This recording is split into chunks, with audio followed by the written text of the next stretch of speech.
За хай миний зүрхнүүдээ мэдээж өнөөдөр бол 2024 оны 10 дугаар сарын 5-ны өдөр тэгээд манай YouTube сувг маань нэгдээд яг 4 жил болж байна. Oh my god! Wow! Тэгээд та бүхэндээ маш их баярлалаа. Хэрвээ та бүхэн маань байгаагүй байсан бол мэдээж би энэ хүртэл явахгүй байх байсан. Тэгээд бүр маш их баярлалаа. Бүгдэнд нь 4 жилийн баярын мэнд хүргэе. Омедето. Омедето. Омедето. Омедето ни. Омедето. Омедето.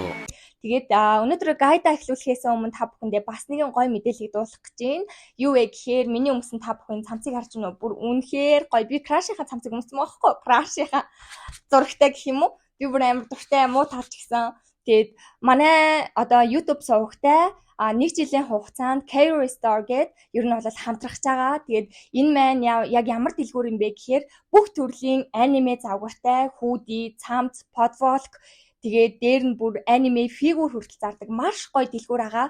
Тэгээд би доор одоо Instagram болон Facebook-ийн линкийг оруулчихъя. Тэгээд та бүхэн маань үйлчлүүлээрээ хамгийн гол нь маш хэмт шүү. Ингээд гайд руугаа орцгоё. Эхний бүлэг дээр манай хэд чинь Tokyo Blade жүжиг тоглохоор болцохоосноор дууссан бол бэлтгэл хийж буйгаар эхэлнэ.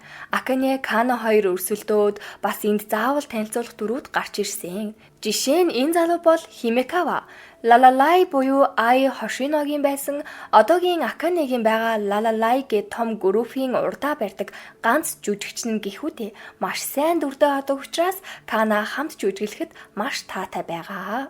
Харин энэ хөрхнөө бол Abiko буюу Tokyo Blade-ийн манганы зохиолч учраас заавал дурддах ёстой. Цаадах чинь найруулагчийн найруулсан хэсгүүд таалагдахгүй зохиолыг нь бүр эхнээс нь дахиж найруулгээд уурлаад зөрөөдлсээр Aqua-гийн жүжигийн авсан дүр нь дүрдээ сайн орж сэтгэл хөдлөл гаргах хэсэг их байсан учраас дүрдээ орж чадахгүй жүжигийн талаар ойлголт муу байгаа тул Akane түүнийг бизнес болцоонд урьж гайхалтай дэлгэцээр анх удаа түүнд жүжиг хүртэл үзүүлээд амждаг. Үзснийхээ дараа Aqua тэрээр жүжигийг ямар гайхалтай болдог гэдгийг мэдэрсэн. Tokyo Blade манганы зохиолчоос болж жүжиг найруулга нь бүтэн өөрчлөгдөх болсон тул манай хэд Abiko зохиолчтой маш дотн байдаг энэхүү ихчтэй хилээд ятхахыг гуйдаг. Abiko маань 7 хоног бүр шинэ анги гаргаж өөрөө зохион зурдаг учраас бүр өдөрт 2 цагийн нойртой хүн амар юм сууж идэв. Тэгээд бас тэр хоёр ч амар маргалдаа цүүлдээ эвлрээд Abiko ер нь жоохон дотгошоогоо интроверт талдаа хүнтэй нэг тийм шууд ойлголцож чаддаггүй багштайгаа илүү дотн байдаг гэхүүтэй. Aqua багш нь Abikoтой уулзахтай үүнийг өгчөөрөө гэд өгсөн зүйл нь Akane-тэй хамт үзсэн нөгөө гайхалтай жүжигийн тасалбар байдیں۔ Ингээд Abiko маань анх удаа тэр тоглолтыг үзэж шок.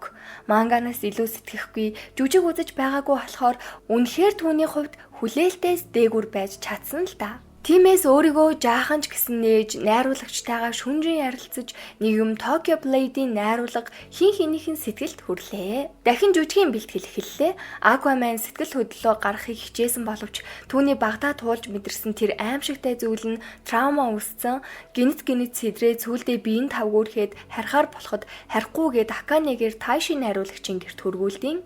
Чаваас хамаг хүлсэн цутгацсан хөвтөж байхад Ай гэж дууцаар тэгээд Akane хажууд нь сахижсэн болохоор их өрөвдөж магадгүй арай гэсэн бодолч төрөө дамжина.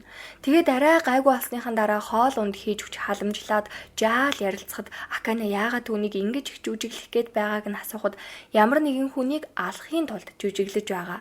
Чи яах вэ гэсэн чинь юу гсэн гэж тэгвэл би чамтай хамт тэр хүний чинь ална гэдэмдээ шок. Бүр Akane тэгж хэлсэн гээл бод. Түүнийг хэцүү байхад Aqua тусалсан учраас Akane ч гэсэн Aqua хэцүү үед нь заавал хамт байж төвшиж тулна гэд өөртөө амлалтын хөөх магааз. Жүжигийн бэлтгэл үргэлжилсээр ер нь бол жүжигээ тараад Akane-тэй хамт байнга Taishi найруулагчинд очиж сургуулилт хийж байгаа болохоор нэг өдөр Ruby Minami гээд ангийнхаа охинтойгоо хамт ахтайгаа уулзах гээд ирсэн чинь байдгүй. Жүжигт орж байгаа Sakuya гээд нилээн хүүхэмсэг гар тэр хоёрын дугаар эдрийг асуугаад Narushima гээд Kana-тэй өмнөх кинон дээр хамт тоглож байсан залуу болоо наад ч Aqua-гийн дүү битээ орооцолтой даа гэд хэлцэж нөгөөх нь бүр цаатахыг чинь доорт үзээд чам шиг жүжиглэж чадахгүй царайндаа бардгээ ядсан залуусаар өөрийнхөө ямар үйлдэл хийхийг заалахгүй шүү хөө. Өөрийгөө хичээгээд л амьдр.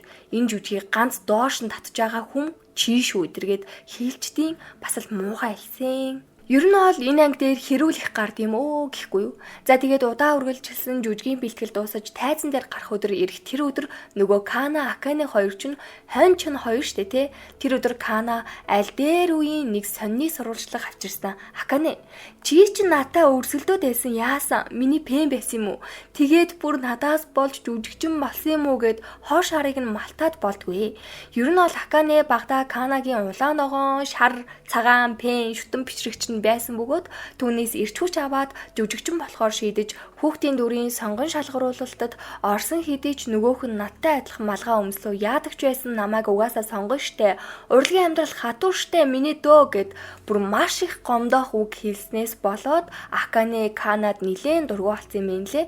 Гэхдээ өөрөө урлагийн амьдралд хүл тавиад яагаад ингэж хэлснийг нь ойлгодог л доо. За тэгээд 2 дугаар бүлэг бол ихэнх нь яриа ихтэй жүжигийн хэсэг олонтой учраас нилээн товчулж байгааг та бүхэн минь ойлгоорой. Манай Аква Тайши найруулагчтай нилээн дотомч гисэн Айгийн хүү гэдгээ ерөөсөө хэлээгүй хэрнээ найруулагч аль хэдийн сэтгэл хөдлөлөөр нь мэдсэн байдаг. Та хоёрыг ямар хэцүү зүйл үзэж харж өсснийг чинь сэтгэл чинь ямар их шаналж байгааг ойлгож ийн гэд амар гой санагдсан дулаахан мэдрэмж. Тайши найруулагч харахад нэг тийм амар хэцүү ч юм уу тий хатуу хүн юм шиг хэрнээ цаанаа бол нилээн зөөлөн хүн байсан шүү. Гэхдээ бүр Аква Айд ийм их ингэж их хайртай байсан юм гэж юу гэсэн бодол байнга л төрж байгаа. Зөвхөн түүний төлөө амьдрч ин шүү дээ бараг л ер нь бол тийм үстэй тий. Ийхүү удаа үргэлжилсэн тоглолт дуусаж хүмүүс маш их сэтгэгдэл өндөр байсан аргагүй шт манайхан бүгдээрээ үнэхээр хичээсэн. Их ажлын дараа мэдээж хамт олноороо нийдэн наргин цэнгэн тэнд байгаа бас нэгэн гол хүн бол Тоширо буюу Лалалай группийн төлөөлөгч гэхүү дээ. Аква бас амнаас нүг унгах санаатай жаахан юм асуухад шууд л жоохон хөвгдүүд иймэрхүү юм сонсох хэрэггүй гэд хэр хаалдахгүй харна нөгөө Лалалай группийн урдаа байрдаг жүжигчин Химекава андаа мэн ч гэсэн сонирхолтой юм сонсомоор байна. Түүнийг аваад өөр газар руу явъя гэдэг. Тэгээ очисон газар нь хөөхөн октоодтай. Гэтэ одоохондоо зарим нь олонний танил болоогүй одууд ер нь их ордог газар гэж хэлж болно. Тэгээ нөгөө төлөөлөгчийг жаахан уулгаж агаад ам асуух гэтэл цаадах нь бүр арай их уугаад баараг тасарсан болохоор манай хоёрт чухал зүйл ярилцсанаа. За юу ярилцсан гэхээр Аква Химекавын ДНХ-г аль хэдийн шинжилүүлсэн байсан за. Тэгээд энэ Химекава гэдэг залуу багаасаа асрамжийн газар өссөн гэтэл яасан гэж Аква Химекава хоёрын аав нь нэг ёсондоо тэр хоёр эцэг нэгтэй гэсэн үг. Аквагийн тэгж хайгаад байгаа хүн тэгээд аавынхаа тухай хэлээд өгөөч гэдэл айгүй эцэгтэй уюуд эхэлж байгаамаа. Химекава нэгэн тийм зүйл болсон болохоор бүх зүйлээ хэлнэ. Чиний эцэг гэгдэх хүн бол Сэжүро. Ээж тэр хоёр хоёулаа намайг 5 настай байхад нас барсан.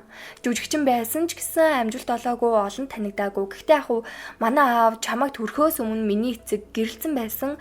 Яг хуу жоохон явдалтай байсан юм шиг байлээ. Эдэргээд жоохон ярилцлаа. Ингээд Аиг алсан алуурчныг олоод өөрөө ална гэсэн боловч нөгөө ална гэсэн хүн нь аль хэдийн маш олон жилийн өмнө өвцөн байхыг мэдээд Аква бол нэг хэсэгтээ паниктаад өдий хүртэл яг юуны талаа амьдэрсэн угаасаа тэр хүнийг л олох гэж амьдэрсэн Aiгийн өшөөг авах гэж л хичээсэн байтал бүх зүйл утгагүй санагдах шиг.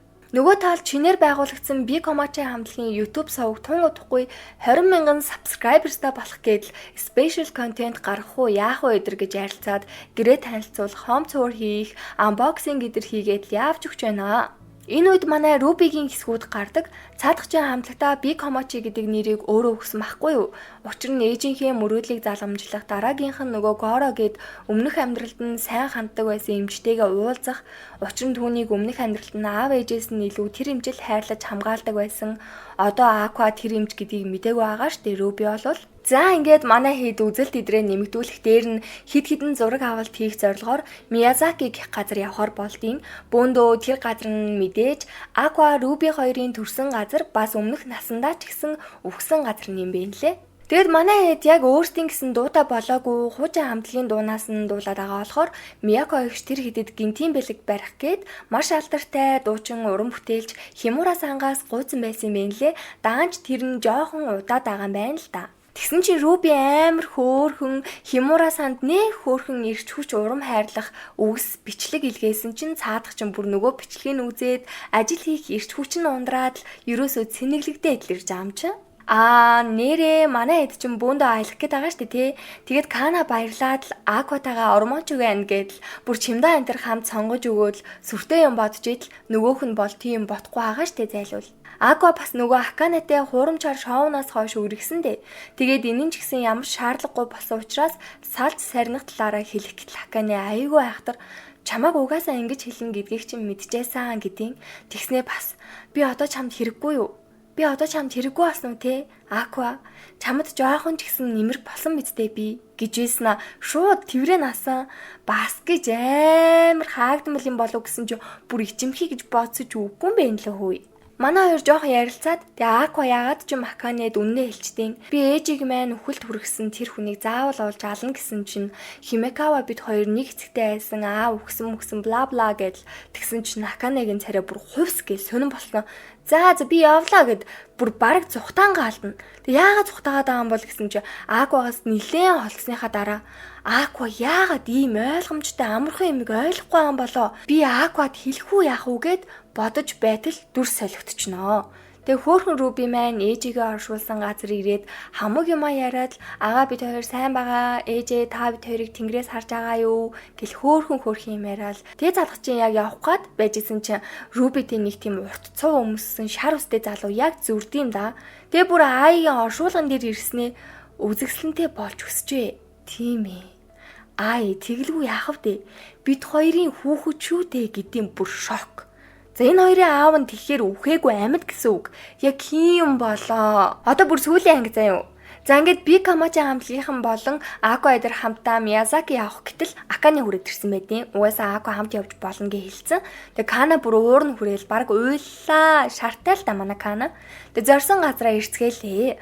Очоод зураг хүргөөд аруулаад далчганаад байж байтал мэдээж энд чинь зүгээр нэг аялах гэж ирээгүй.